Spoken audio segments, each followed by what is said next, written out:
The Coin Lady channel is pleased to have you back. Everyone, XRP investors, the final tally in the ongoing conflict between Ripple and the SEC has well and truly begun. The claims that Ripple broke federal securities legislation were recently rejected by a judge in California. In reference to the lawsuit that I think was wrongly filed against XRPs, we are getting closer and closer to a conclusion. That is going to be covered in this video by the SEC. When this news broke, the CoinDesk naturally published a very critical piece on it. The news that was already astounding was completely turned upside down. Additionally, my role inside the Ripple community and with XRP is quite intriguing. We have also been stressing the fact that XRP is going to repeat its 2017 strategy. Furthermore, we spoke with an individual from the German stock exchange, who shares our views and is eloquently expressing them. Also, we're taking a look at a lot of the more basic reasons why this could happen. I will admit, though, that I've been producing crypto-related content for quite some time. I've been here since Silk Road was in its infancy, and investors have been putting money in since 2017. Plus, you all are fantastic. Given the amount of support and gratitude I've received, I doubt I've ever desired a group of individuals. What I mean is that I want XRP holders to succeed just as much as you do. Why? Because Ripple and XRP are constantly the targets of animosity and persecution. Just as I mentioned before, I'm looking forward to seeing XRP make content for a long time. The day it does what we expect it to do, and more importantly, what the charts indicate, will be a glorious one. It will disappoint some, but delight many. My YouTube channel is likely one of the most popular ones for this particular topic, and there are communities where that is true. The XRP community, like the Ripple community, is incredible. And the community still appears to be, envious or whatever. And let me say it again, I really hope you win. And I really believe you will. The countdown is on, and that is the subject of this video. To my esteemed audience, and of course let's get things rolling. With a sigh from the guy behind the myth and legend, Mr. Brad Garlin-House. I would greatly appreciate it if someone could inform me of a reliable means of contacting Brad. He will be contacted by us. From builders and developers to organizations and individuals tokenizing billions of dollars worth of real estate, we have interviewed everyone involved in cryptocurrency projects, including some of the top 10. I'm looking forward to doing an interview with Brad or someone else involved with Ripple. If you know of any other XRP content creators that I should collaborate with, please let me know. However large or little. Ouch!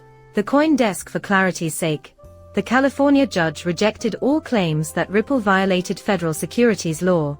Thus now we'll be looking at a CoinDesk story instead of the original. Somehow, they removed it.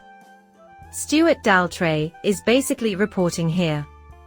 A district court in New York has ruled that XRP does not constitute a security. Trial is about to begin on one state law allegation that was based on a remark made in 2017. The plaintiff allegedly lost a couple $100, as he did not purchase directly from Ripple, and is unable to confirm whether he had heard the message before to trading. In complete candor, CoinDesk removed the original story and replaced it with a new one that states a California judge rejected portions of a civil action against Ripple and sent the remaining securities case to trial.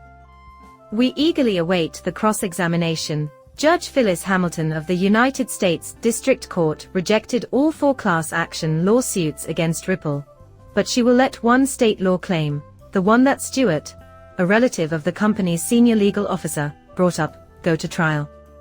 A judge in California denied the crypto firm's motion for summary judgment in a civil securities lawsuit that claimed that Brad Garlin-House, CEO of Ripple, violated state securities laws in 2017. The case will now go to trial in California on a securities claim. The judge also dismissed multiple other claims in the lawsuit. The focus has shifted from Ripple to Brad, who, incidentally, had no business starting this feud. For some reason. The name of the podcast that featured Brad Garlinghouse has slipped my mind. But I need to find it, and I may just leave the link in the description. Being a CEO isn't easy, and after watching the interview, I have more respect for him as an individual with extensive experience in the cryptocurrency industry and for CEOs in general. He was under no need to take up this cause, but he did so largely in the interest of Ripple, XRP, and the community. His advisors had suggested that he settle for a pitiful sum and move on, but he stubbornly refused. In a 2017 TV interview, Ripple's CEO Brad Garlinghouse is said to have made misleading comments on the sale of securities. Now, the jury will hear the case. By the way, pursuing someone for the remaining 4 claims and class action securities lawsuit is simply focusing on the weakest point. Judge Phyllis Hamilton rejected the so-called failure to register claims on Thursday. According to Ripple's chief legal officer, the company is happy that the California court rejected all class action claims. The sole remaining state law issue will be addressed during trial. Presumably, the lawsuit has asserted that Brad Garlinghouse broke California securities laws by falsely claiming to be extremely long XRP. Oh, please. This is really absurd. While selling millions of XRP on different cryptocurrency exchanges throughout 2017, it felt like we were grasping at straws. Allow me to change gears and bring us back to the recent triumph that we discussed in terms of consensus.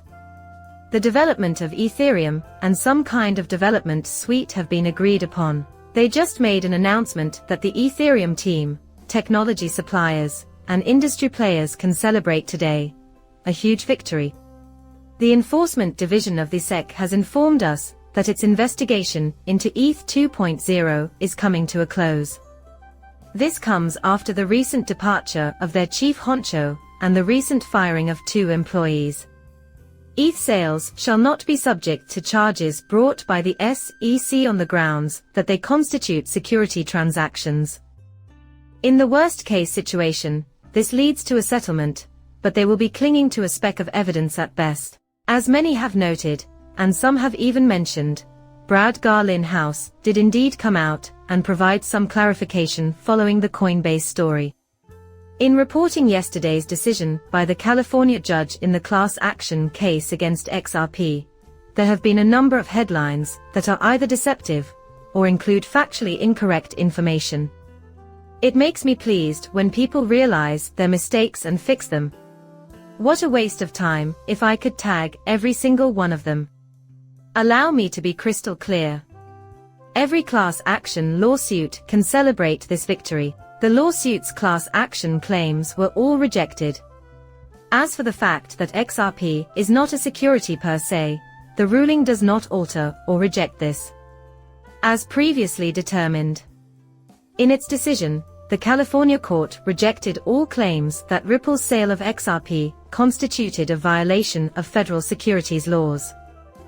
They are planning to go public, and we've already mentioned how we think Ripple will be pivotal when it comes to American technological supremacy. The video concludes with that. Do me a favor and hit that subscribe button. Muchas gracias, depart.